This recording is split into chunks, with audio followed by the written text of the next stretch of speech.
Hello everyone, today we'll be taking a quick look at Alquist's second project here in Williamsburg, Virginia. This home was done in partnership with Habitat for Humanity and will be given to a lucky homeowner this December. Take a quick little tour, check out some of the bedroom areas. Right here you have your first bedroom,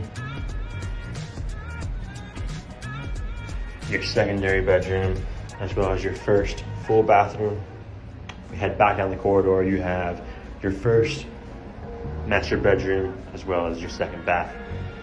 Right here you have your living room and kitchen area. Let's go outside and take a look at some of the more 3D printed parts of this house.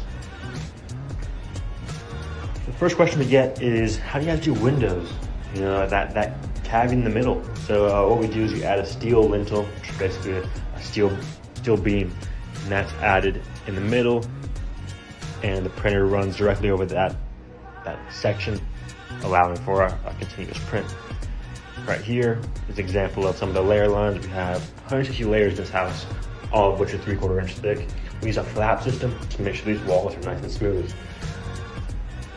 After the fact, that we had to add some electrical and plumbing situations, so this wall was printed solid and a hole was cut using a drill. This allows for crack mitigation and a much smoother look. Speaking of crack mitigation, we have our expansion joints here, directly below our windows and doors.